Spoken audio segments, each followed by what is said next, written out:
மக்கள் வணக்கம். இன்னொரு சுனாமி என்று சொல்லக்கூடிய அளவுக்கு தானே புயல் தமிழகத்தின் கடலூர் மற்றும் புதுச்சேரி பகுதிகளில் மிகப்பெரிய அளவிலான பாதிப்புகளை உண்டாக்கியிருக்கிறது. அதே நேரம் சுனாமி பாதிப்புகளை காட்டிலும் அதிக அளவு பாதிப்பை இந்த தானே புயல் ஏற்படுத்தி இருக்கிறது என்று சொல்லப்படுகிறது. இந்த சூழலில் கடலூர் பகுதிகளில் போதுமான அளவுக்கு நிவாரண பணிகளை அரசு செய்யவில்லை என்றும் குற்றச்சாட்டு எழுந்திருக்கிறது. அங்க இருக்கக்கூடிய மக்கள் எல்லாம் தங்களது வாழ்வாதாரத்தை தொலைத்துவிட்டு இன்னமும் வீதிகளில் தான் போராடி கொண்டிருக்கிறார்கள் என்கின்ற தகவலையும் நாம் காண நேர்கிறது. இந்த சூழலில் இந்த பணியை அரசு செய்யாமல் இருப்பதற்கான பின்னணி என்ன, காரணம் என்ன என்பது குறித்தெல்லாம் நாம் இன்றைய நீதியின் குரல் நிகழ்ச்சியில் அலசரிக்கிறோம். எப்படி அலசுவதற்காக கடலூர் மாவட்டத்தின் பாதிக்கப்பட்ட பகுதியில் ஒன்றான தியாகவள்ளியிலிருந்து சமூக செயற்பாட்டாளர் ஐயா திரு சாமி கச்சிராயர் அவர்கள் வருகின்றார்கள். வணக்கம் ஐயா.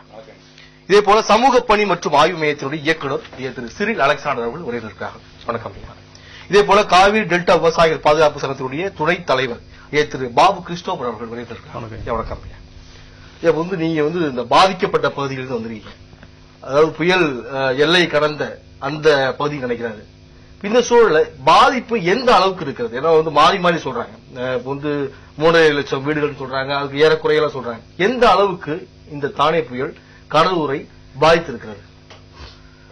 கடந்த டிசம்பர் 31 தானே புயல் என்கிற பெயரோடு கடலூர் மாவட்டத்தை சின்னாபின்னமாக்கி சூறையாடிவிட்டது. அது குறிப்பா புதுச்சேரி நாகை மாவட்டத்தை விட கடலூர் மாவட்டம் தான் மிக கொடூரமான தாக்குதலுக்கு உள்ளாகி இருக்கிறது. மக்களுக்கு வருமானம் தரக்கூடிய அத்தனை வாழ்வாதாரங்களும், வீடுகள், உடைமைகள், விவசாய பயிர்கள் அத்தனையும் அழிந்துவிட்டன. அந்த 31 முன்னாடி நமது சென்னை வானிலை மையத்தில் ஒரு அறிவிப்பு வெளியிடுறாங்க. இது 135 கிலோமீட்டர் தூர வேகத்தில் இந்த காற்று வீசும் அப்படின்னு சொல்றாங்க. இந்த தகவல் 3 நாளா தொடர்ந்து தொலைக்காட்சியிலே ரமண அவர்கள் சொல்லிட்டு வர்றாரு. ஆனா இந்த மத்திய மாநில அரசுகள் தேசிய பேரிடர் மேலாண்மை என்கிற ஒரு திட்டத்தை வைத்துக் கொண்டு பல ஆயிரம் கோடி ரூபாயை உலக பணத்தை வாங்கி அந்த பணங்களை தொண்டுநூலமாக விழிப்புணர்வு எடுத்துடைய கடமை செய்ய வேண்டிய அந்த மத்திய மாநில அரசுகள் அந்த கடமையை செய்ய தவறிவிட்டன. இப்ப என்னன்னா பொதுவா மழை வரும்னு அறிவிப்பாங்க, ஆனா மழை வராது. அல்லது மழை வராதுன்னு சொல்லுவாங்க, மழை வந்துடும். மாறி மாறி வானிலை ஆய்வு மையம் சொல்றதுனால இதுவும் அப்படிதான் இருக்குன்னு சொல்லக்கூடிய நிலப்பில கூட அவங்க இருக்காங்க. என்ன அப்படி இல்ல, கடலூர் மாவட்டத்தில் 11 நம்பர் கொடி ஏத்தினாங்க. எப்படி வரலாறு காண அளவுக்கு 11 நம்பர் கொடி ஏத்தினாங்க. அந்த பகுதி நான் எங்க ஊர் தியாகவள்ளி வழியா தான் புயலை கரை கடந்திருக்கு. 135 கிலோமீட்டர் வேகம். ஒரு மரம் மட்ட ஒரு செடி கொடி எதுவுமே இல்ல, எல்லாம் முடிச்சு தள்ளி வீடுகள்ல சுத்த சேதாரம். இப்ப புயல்ல கணக்கெடுக்கிறாங்களே, இந்த வீடுக்கு 5000, 2000 முழுக்க முழுக்க அந்த கடலூர் மாவட்டத்தில் இருக்கிற 5 ஒன்றியங்கள் தொகுதிகள், குறிஞ்சிப்பாடி தொகுதி, பண்ருட்டி தொகுதி, கடலூர் தொகுதி, நெய்வேலி தொகுதி, இங்கதான் இந்த ஸ்டாண்டிங் கிராப் சொல்ற முந்திரி பலா விவசாயம். இந்த தமிழ்நாட்டுக்கே கடலூர் மாவட்டத்தில் தான் முந்திரி பலா விவசாயம் நம்பர் 1 மாவட்டம். 200 கோடி ரூபாய் அரசாங்கத்துடைய புள்ளிவரம் சொல்லுது. ஒவ்வொரு ஆண்டு 200 கோடி ரூபாய் அதனுடைய வருமானம் முந்திரியுடைய வருதுன்னு சொல்றாங்க. சரி, இப்ப அரசு என்ன செய்திருக்க வேண்டும்? ஒரு மிகப்பெரிய அளவிலான ஒரு பேரழிவு என்று சொல்லக்கூடிய ஒரு எச்சரிக்கை விடுக்கப்பட்டிருக்கிறது. இன்னும் கொஞ்சம் ஏற்கனவே சொன்னது போல இன்னும் கொஞ்சம் எல்லை மீறி இருந்தால் இயற்கை கடலூர் மாவட்டமே கடலுக்குள் போயிருக்க வேண்டிய ஒரு சூழல் ஏற்பட்டிருக்கும் என்பதாக தற்போது சொல்கிறார். இப்ப இந்த கவனம் இது போன்ற ஒரு அரசுக்கு, ஆளக்கூடிய ஒரு அரசுக்கு இல்லாமல் போயிருக்கக்கூடிய வாய்ப்பு எதனால் ஏற்பட்டிருக்கிறது? சொன்ன மாதிரி இந்த மாதிரி இதை விட மிகப்பெரிய ஒரு பேரிடர் வரும்னு சொன்னா இனி வந்துச்சுன்னா வருமா அப்படிங்கறதெல்லாம் இல்ல. வரக்கூடிய நாட்கள்ல நிச்சயமா சந்திக்கக்கூடிய ஒரு சூழல் இருக்கு. அப்போ அரசாங்கம் அதற்கான தயாரிப்பு வேலைகள்ல முழுமையாக இருக்கணும். இப்ப நான் சொன்ன மாதிரி தயாரிப்பு வேலைகள் முழுமையா ஒண்ணுமே செய்யல. அப்ப இவங்க என்ன பண்ணிருக்கணும், அடுத்தபடியாக உடனடியாக அந்த மீட்பு நடவடிக்கைகளுக்கு இவங்க முன்னாடியே தயாரிச்சிருந்தாங்கன்னா தான் அரசு இயந்திரம் சிறப்பாக அங்க செயல்பட்டு இருக்க முடியும். அப்ப மீட்பு நடவடிக்கைங்கிறது ஒரு 72 மணி நேரத்துக்குள்ள நடைபெற்று முடிக்க வேண்டிய ஒரு வேலை. அப்பதான் பல்வேறு பாதிப்புகளையும் உயிரிழப்புகளையும் நம்மளால் சமாளிக்க முடியும், தடுக்க முடியும். அப்ப நீர்நிலைகள்லாம் அதனால்தான் நிறைய நோய்கள் தொற்று நோய்கள் பரவுவதற்கான இருக்கு. அப்ப 72 மணி நேரத்துக்குள்ள வேலை செய்யக்கூடிய அளவுல அரசு இயந்திரம் தயார்படுத்தப்பட்டிருந்ததானா சொன்னா கிடையாது.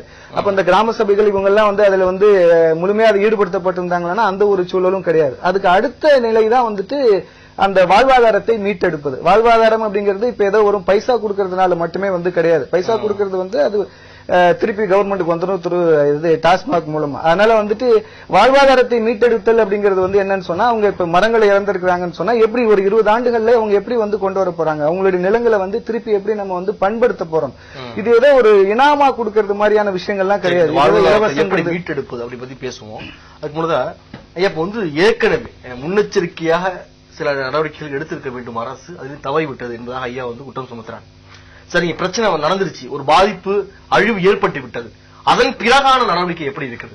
நடுவண் குழு வந்து சந்திக்கிறாங்க, கலந்து பேசுறாங்க, அறிக்கையை கொடுக்கறாங்க. இப்ப மாநில அரசுடைய குழு வந்து பாக்குறாங்க, அதுக்கும் அறிக்கை கொடுக்கப்படுகிறது. இப்ப இந்த குழுக்கள் எல்லாமே ஒரே சீரான ஒரு கணக்கெடுப்பை எடுத்திருக்கிறதா, அதாவது உண்மையான கணக்கெடுப்பு வந்து இவங்க மேற்கொண்டிருக்கிறாங்களா, என்ன நடந்துச்சு நடைமுறையில அந்த இடத்துல?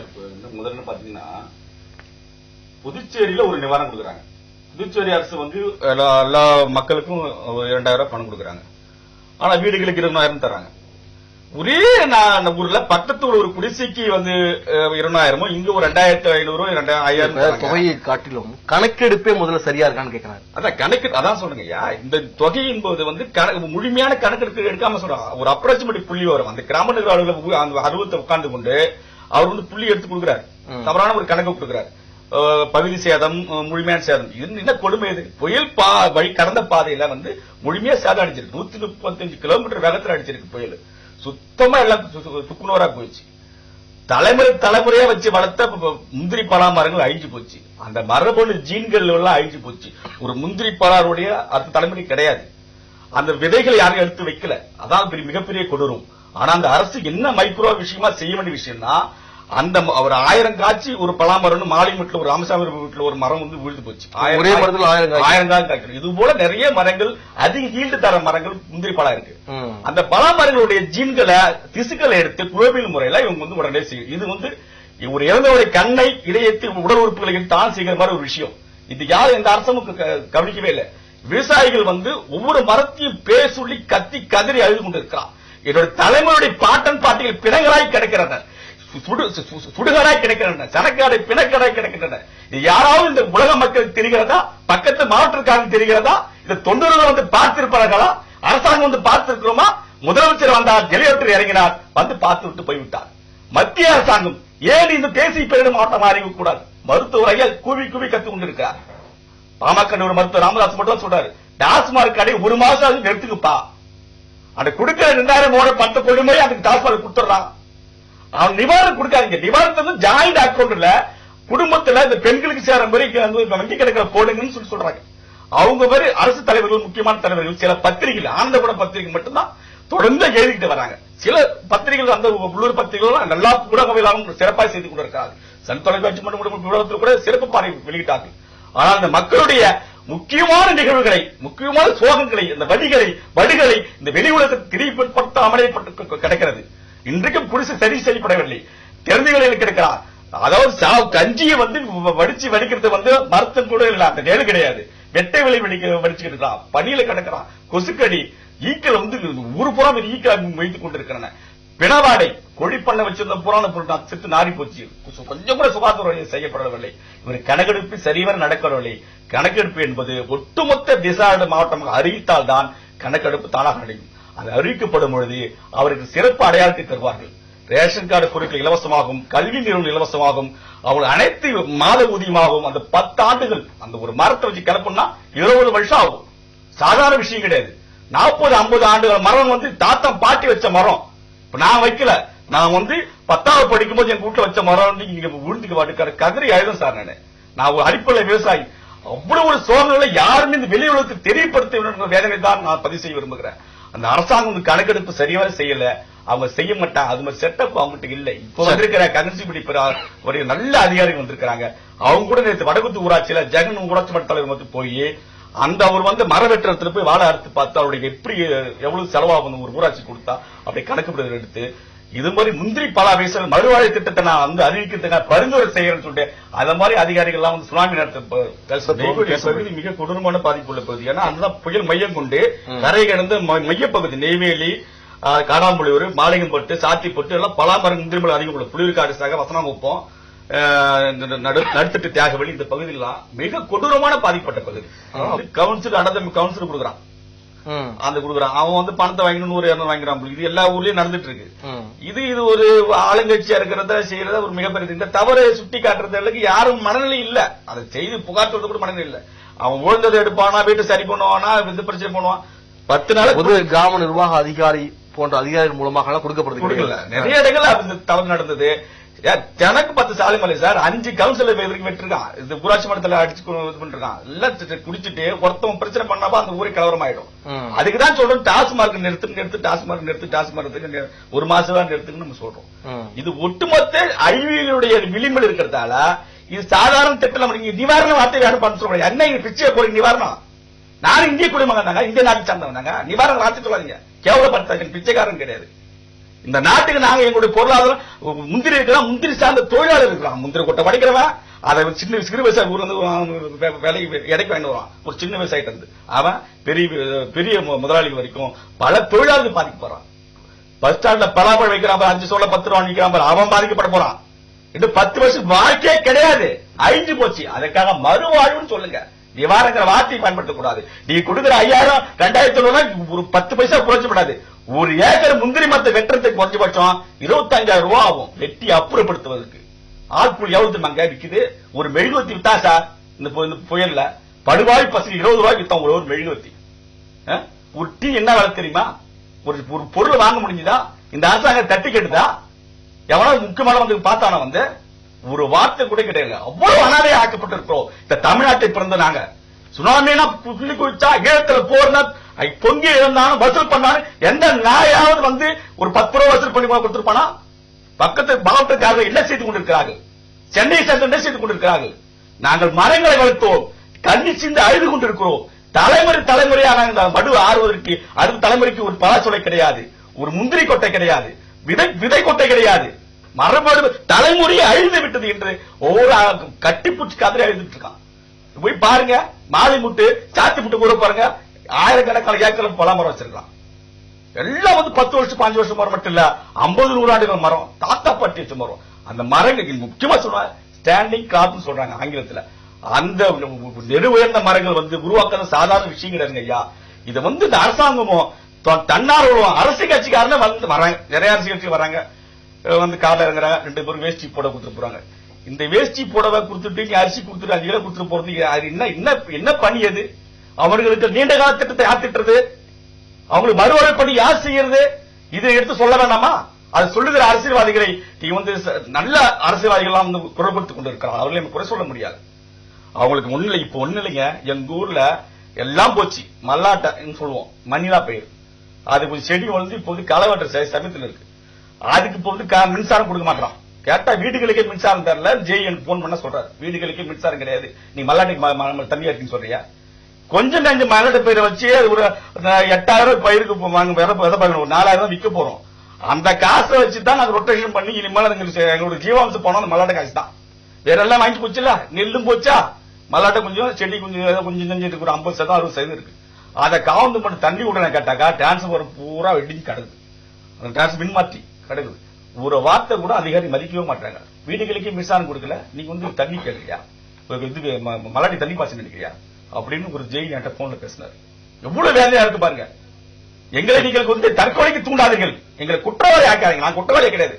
நான் எதை கோஷம் போட்டோம் பேசணும் குற்றவாளி சொல்றீங்க. நாங்க அமைதியா இருக்கிறோம். இந்த அமைதி வந்து எந்த ரூபத்தில் வெடிக்கும் என்று தெரியாது. நான் மக்களுடைய பிரதிநிதியாக அந்த பகுதி ஒவ்வொரு கிராமத்தை சுத்தி வந்தவங்கிற முறையை நான் சொல்றேன்.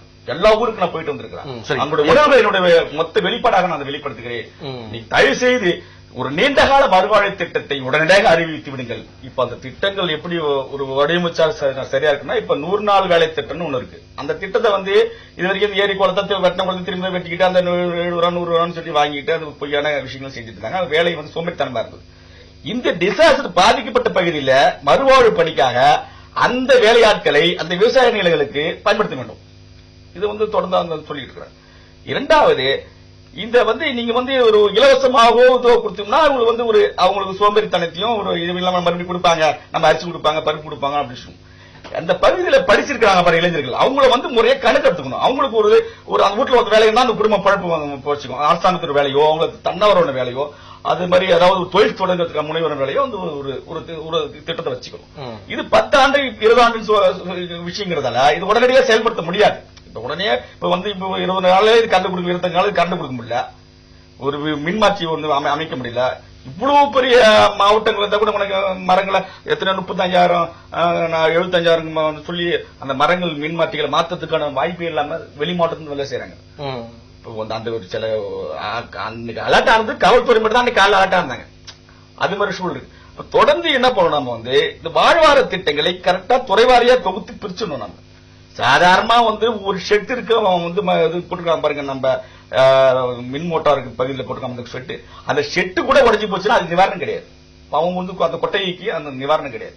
இது மாதிரி எல்லாமே சாதாரண போயிடுச்சு. அப்ப வந்து பொறுமையா ஒன்னும் அவசரம் கிடையாது. இப்ப பண்ணிருக்கீங்க, அது அரசாங்கம் அறிவிக்கலாம், இது போல நாங்க நீண்ட கால திட்டம் அறிவிக்க போறோம், அதனால முறையான கணக்கு வந்து உண்மையான கணக்கெடுப்பு நாங்க எடுக்க போறோம் அப்படின்னு அவங்க அறிவிச்சு இதை முறைப்படுத்தி அவங்களுக்கு வாழ்வாதார மீட்பு பணிகளை உடனடியே செய்யணும். அதுக்கு வந்து ஊராட்சிகளுக்கு அவசர நிதி உடனே ஃபண்ட் ஒதுக்கணும். அவசர அவங்க லைட்டு போடணும், மத்த எல்லா விஷயம் சொன்னா குடி தண்ணீருக்கு வந்து அவங்களுக்கு வந்து உதவணும். காடுங்கிறது வந்து இப்ப வந்து மழையில நிறைய சேதம் அடைஞ்சு போச்சு. முக்கிய ஆவணங்கள் பாட புத்தக பள்ளிகள் எல்லாம் முடிச்சு, குறைஞ்சபட்சம் வந்து காவல் நிலையங்கள் வந்து கிட்டத்தட்ட நிறைய வந்து சேதம் அடைஞ்சு போச்சு. எம்இ உதவித்தொகை அது மிக குறைந்த உதவித்தொகை, அதுவும் அவங்களுக்கு மட்டும் தான் கொடுக்குறாங்க, பாரபட்சம் காட்டப்படுகிறது இதுதான் சொன்னாங்க. அப்ப நீங்க கூட சொன்னீங்க இந்த சேதத்துல இந்த அழிவுல வந்து குடும்ப அட்டைகள் பலருக்கு அழிந்து போகக்கூடிய சூழலாம் ஏற்பட்டிருக்குன்னு சொன்னீங்க.